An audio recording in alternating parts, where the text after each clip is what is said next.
सर्वांना नमस्कार. स्वागत आहे शब्दसाद या आपल्या यूट्यूब चॅनलवर. कथा आवडली तर लाईक करा आणि चॅनलवर नवीन असाल तर सबस्क्राईब करा. लग्नानंतरचे ते गोड दिवस भाग 2. खरे तर प्रियांशला आपला सासरा असा अचानक न सांगता आला म्हणून खूप राग आलेला होता. त्यातले त्यात त्यांना स्वतःलाच कळायला पाहिजे होतं की ही वेळ काय आहे, कशाची आहे, कोणती आहे आणि असं अचानक कुणाच्या घरी जाणं शोभतं का. त्यांची मुलगी वयाच्या 24 वर्षापर्यंत त्यांच्या घरीच होती. तोपर्यंत केलं ते प्रेम कमी होतं का? आता माझी वेळ आली आहे प्रेम करायची. मला करू द्यायला हवं. मध्ये मध्ये कशाला यायला पाहिजे? आधीच घरामध्ये काही कमी होते का? पाहुणे मंडळी, ही कोणती वेळ आहे? पण आता कुठे मी तिला थोडा वेळ देण्याचा प्रयत्न करू लागलो तर आले हे. त्याला राग आला. पण काय करणार, पहिल्यांदा आपल्या घरी आलेल्या सासऱ्यांचा पाहुणचार करणे त्याला सुद्धा आवडत नसले तरी करणे भाग होते. नमस्कार जावई बापू, प्रियांचे सासरे प्रियांशला म्हणाले. अगदी नाराज चेहऱ्यानं तो सुद्धा नमस्कार म्हणाला. पण मनातल्या मनामध्ये कसला नमस्कार? मला तर तुम्हाला शिव्या द्याव्या वाटत आहेत. पती पत्नी आता कुठे एकत्र बसणार होते. निवांत वेळ त्यांना मिळाला होता. आले मध्येच. आता आल्या आल्या म्हणू लागले, लेकीला घेऊन जातो. प्रियांशने तरी एकदा त्यांच्या चेहऱ्याकडे बघितले. त्यांनी पण प्रियांशकडे बघितले.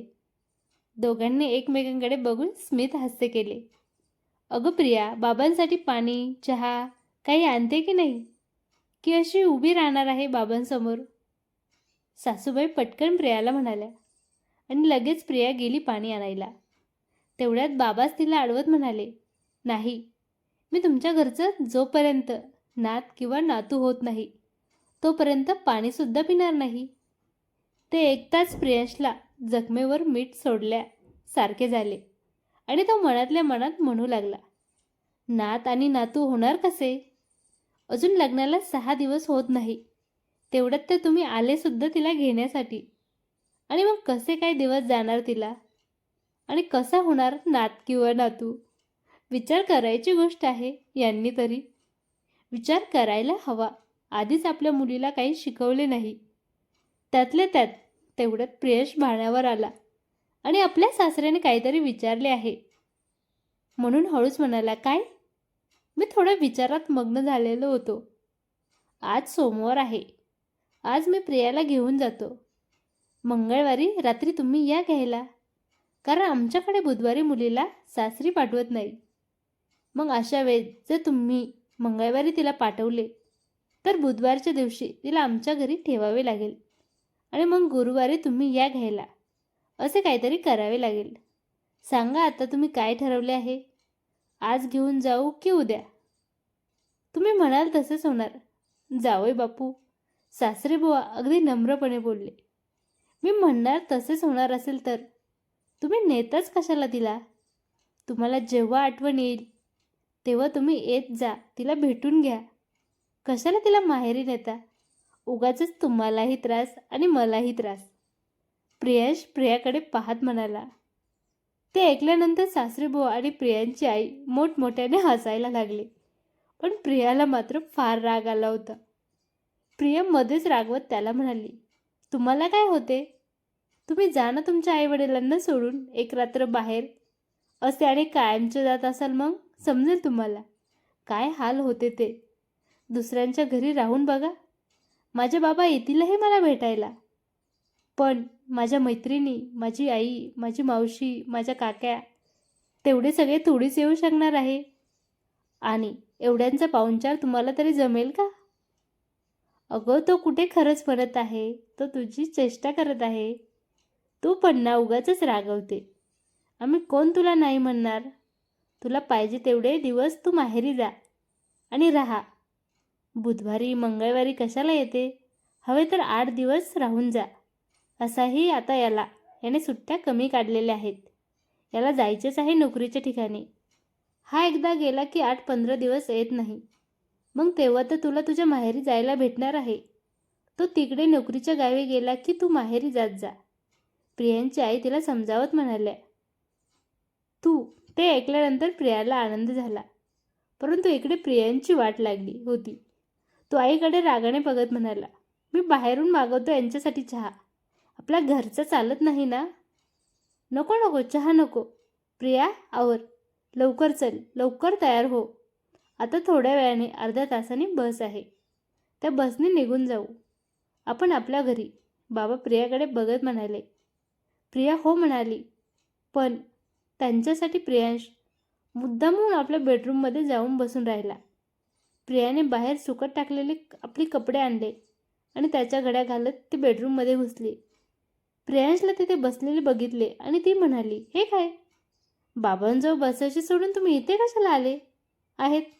आता मी कपडे कसे बदलणार? समोरच्या खोलीत आई आणि बाबा बसले आहेत. स्वयंपाक खोलीमध्ये सर्व पसारा अजून तसाच पडलेला आहे. मी कपडे इथेच बदलणार होती. जा तुम्ही बाहेर. प्रिया, ही खोली माझी आहे. हे घर माझं आहे.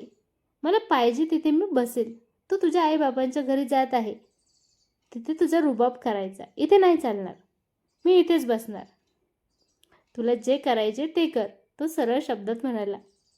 मला वारंवार सांगणं आवडत नाही. बोलू का तुमच्या आईला आणि माझ्या बाबांना? इथे तुमचं घर असलं म्हणून कसे पण वागाल का माझ्याशी? मी तुमचं खपवून घेणार नाही. माझे बाबा आलेले आहेत बाहेर. एकदा माहेरी गेली की येतच नाही सासरी.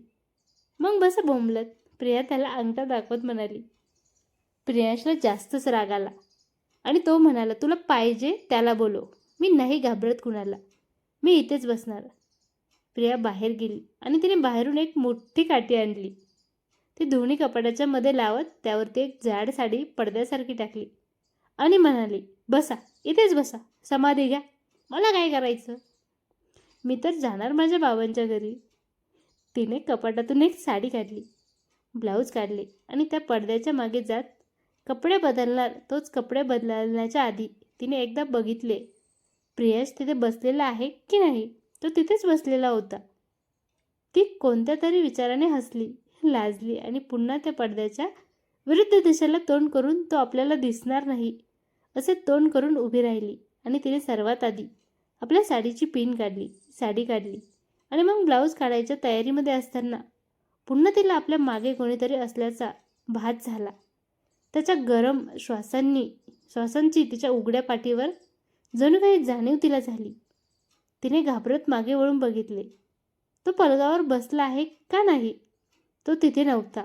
ती फार घाबरली. आता हा कुठे गेला असे म्हणत इकडे तिकडे त्याला बघू लागली. तो तिच्या पायाजवळ खाली बसलेला होता. तिला हसू आले. ती काहीच बोलली नाही, परंतु पटकन स्वतःला झाकू लागली. अगदी घाईघाईने तिने ब्लाऊज आणि साडी बदलली. तो फक्त लांबून बघत होता. तो तिला तसं बघत असताना तिला फार लाज वाटत होती, पण तिच्याजवळ पर्याय नव्हता. सर्व तयारी झाल्यावर ती त्याला अंगठा दाखवत म्हणाली, आपली जीभ दाखवत त्याला वाकुल्या दाखवल्या आणि म्हणाली, बघा, बघूनच पोट भरा फक्त. मी नाही भेटणार लवकर. तिला काही करण्याच्या आतच त्याने तिच्या कमरेला पकडून तिला आपल्या अंगावर ओढून घेतले आणि जोरात तिला आपल्या छातीशी कुरवाळत तिला तिच्या अशा करण्याची शिक्षा आता मी देतो असं म्हणत त्याने तिच्या ओठांचा चावा घेतला. ती थोड्या वेळासाठी तडफडली, पण त्याने अजूनही त्याची मिठी तशीच घट्ट ठेवलेली होती. तिला खरे तर त्याचा राग आला होता. तिने पटकन त्याला दूर करण्याचा प्रयत्न केला, परंतु तो काही केल्या दूरच जात नव्हता. तो तिच्या अंगाशी झोंबू लागला. ते तिला मुळीच आवडत नाही आणि तिने त्याच्या हाताला चावा घेतला व तिथून पळून गेली. प्रिया आपले सामान घेऊन बाहेर आली आणि आपल्या बाबांना म्हणाली, झाली माझी तयारी, चला येते आई. अगं थांब, एवढी काय घाई तुला? प्रियांश कुठे आहे? प्रियांश, अरे बाहेर ये, प्रिया चालली आपल्या घरी.